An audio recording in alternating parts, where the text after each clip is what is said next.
The Qing dynasty, which was ethnically Manchurian, not Han, took over China in the 17th century and faced continuous opposition, notably from secret societies like the Tian Dai Hui and the White Lotus. But during the 19th century, anti-Qing sentiment grew thanks to plagues, famines, floods, rebellions, and unsuccessful wars against foreign powers. The Qing proved to be poor at responding to these disasters, had accumulated a lot of debt, still had an antiquated army, and struggled to govern over a rapidly increasing population. So there were numerous rebellions like the Taiping, the Dungan, and the Niang. And although these were unsuccessful, they were incredibly costly, and many different groups still opposed the Qing for various reasons. Some wanted to give rights to women, many more advocated for democracy or at least a constitutional monarchy, and there were powerful radical groups like anarchists who had support from fellow anarchists in Japan and elsewhere. Plus in 1894, during the Sino-Japanese War, a Christian who had studied in Hawaii, Sun Yat-sen, created the revived China Society with the aim of expelling the Manchurian Qing from China. From Hong Kong, he tried to start the revolution in Guangzhou in 1895, but the plans were discovered and most of the leaders were arrested.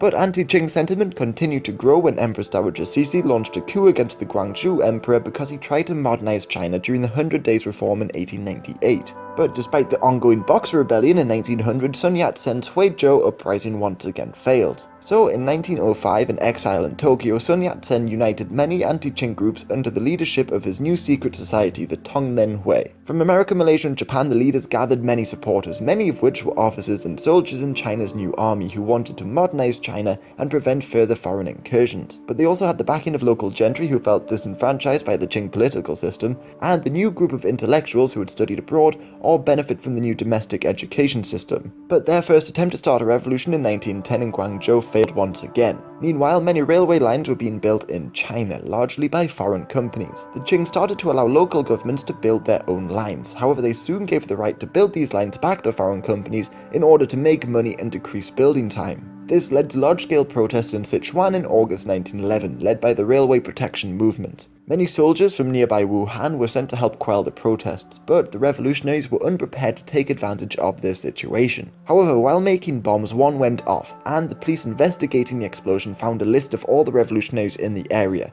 many of which were in the army. So the soldiers of the new army that had remained in Wuhan mutinied, seized the government building, and created the Hubei military government in early October 1911. Telegrams were then dispatched to fellow revolutionaries across the country who simultaneously rose up. In just a couple of months, the Tongmen Hui and their allies took over cities like Shanghai, Guiyuan, Hangzhou, Taiyuan, Kunming, Nanchang, Changsha, and Xi'an. And they also took over a lot of provinces like Guangxi, Anhui, Fujian, Guangdong, Shandong, Ningxia, Sichuan, and Guizhou, many of which declared their independence. And the Chinese did lose Outer Mongolia when the Bogd Khan, with the help of the Russians, declared Mongolian independence. And the 13th Dalai Lama would go on to kick out all Chinese officials from Tibet, effectively gaining Tibetan independence as well. Meanwhile, the Emperor Puyi was just a toddler at the time, so Prince Jing, who held the newly created post of Prime Minister, largely governed the country. He initially tried to crush the rebellions with force and had some success. For instance, Yuan Shikai and his Beiyang army would go on to defeat the rebels in Wuhan, and Ma Anliang prevented the rebels from taking Xinjiang. But Prince Jing stepped down in early November and Yuan Shikai became the new prime minister. Shortly afterwards, however, Nanjing fell to the rebels in early December and Sun Yat-sen was made president of the new Provisional Republic of China. But Sun Yat-sen still lacked the military force needed to challenge Yuan Shikai's Beiyang army,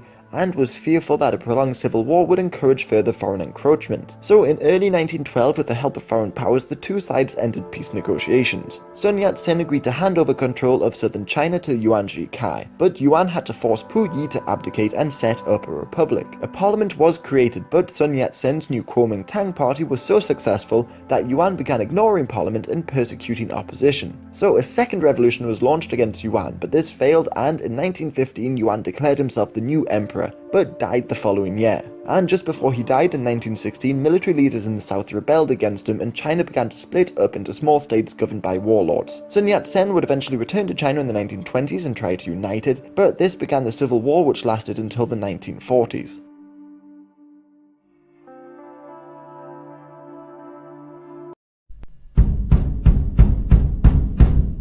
The Qing dynasty, which was ethnically Manchurian, not Han, took over China in the 17th century and faced continuous opposition, notably from secret societies like the Tian Dai Hui and the White Lotus. But during the 19th century, anti-Qing sentiment grew thanks to plagues, famines, floods, rebellions, and unsuccessful wars against foreign powers. The Qing proved to be poor at responding to these disasters, had accumulated... Created using Powtoon.